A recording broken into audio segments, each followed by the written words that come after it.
Alors, nous allons travailler maintenant sur les fractions. C'est l'exercice d'aujourd'hui. Premièrement, vous avez une série de fractions. Là, j'ai pris que la première ligne de la série. 4 cinquièmes, 6 quarts, 9 dixièmes. On vous demande sur ces fractions-là de dire quelles sont les fractions qui sont plus grandes que 1, supérieures à 1. Donc, si on regarde ces fractions, soit on est capable de les repérer tout de suite et on va expliquer comment, soit on peut passer par un schéma aussi. Et regardez, 4 cinquièmes, ça veut dire, toujours pareil, que j'ai une unité que je partage en 5. Le 4 veut dire que je prends 4 parties. Je me rends compte que j'ai une unité qui n'est pas complète. Donc 4 cinquièmes n'est pas plus grand que 1, mais plus petit parce que j'ai moins que les 5 parties qui sont coloriées.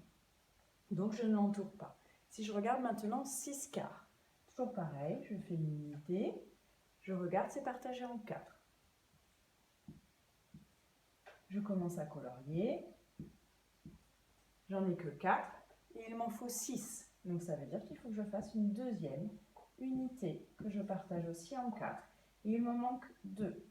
Donc là, je vois bien que j'ai plus d'une unité qui est coloriée. Donc ça veut dire que oui, 6 quarts est plus grand que 1. Pareil, si je regarde 9 dixièmes, toujours pareil, je fais mon unité que je partage en 10.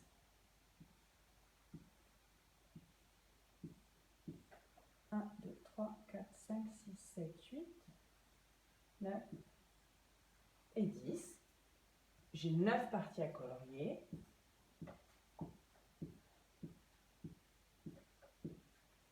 Mon unité n'est pas coloriée en entier, donc ce n'est pas plus grand que 1. Je peux passer par cette étape du schéma. Après, je peux regarder aussi mes chiffres. Si je regarde bien, ici, le 6 est plus grand que le 4. Forcément, parce que 4 quarts, en fait, c'est une unité en entier qui est complétée. Donc, si jamais le chiffre d'ici et là est plus grand, ça veut dire que forcément, j'ai besoin d'une deuxième unité. Contrairement ici, le 4 est plus petit que le 5.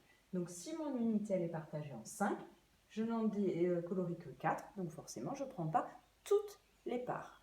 Donc, juste en regardant le chiffre du dessus, si le chiffre du dessus est plus grand que celui du dessous, forcément, mes fractions sont plus grandes que 1. Vous pourrez faire après la ligne d'en dessous du deuxième exercice. Du premier exercice, pardon. Deuxième exercice, pareil, on a des fractions 6 sixièmes, 6 tiers, 400 centièmes. J'en ai pris 3 sur les 6 à faire. On vous demande de dire à quel nombre est-ce qu'elles sont égales. Est-ce qu'elles sont égales à 1, à 2, à 3, à 4, à 5, etc. etc. C'est-à-dire à quel nombre entier elles sont égales. Toujours pareil, plusieurs possibilités. Soit je passe d'abord par le schéma. Je regarde 6 sixièmes ici. Toujours pareil, je fais une bande U, je la partage en 6. Et donc j'en colorie 6. Donc ça veut bien dire que j'ai tout colorié. Donc 6 sixièmes, c'est égal à une unité en entier qui est coloriée. Je regarde ici mon 6 tiers. Toujours pareil, je peux passer par le schéma. C'est partagé en 3.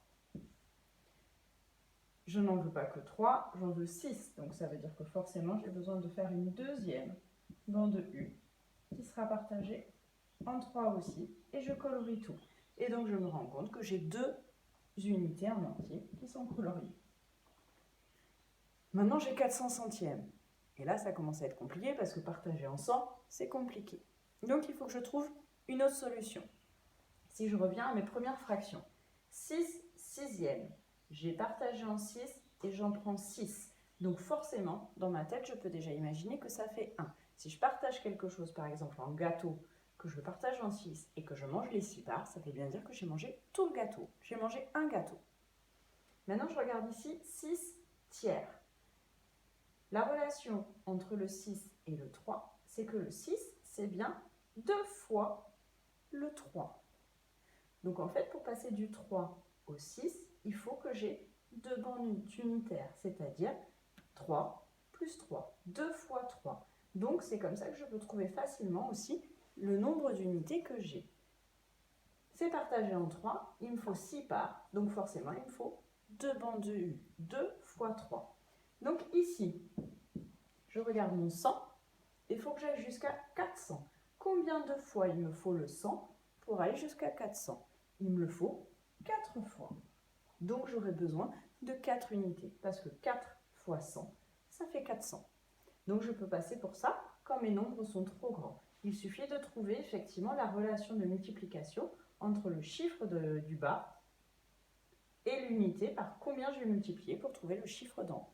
Voilà pour mes chiffres égaux à des nombres entiers.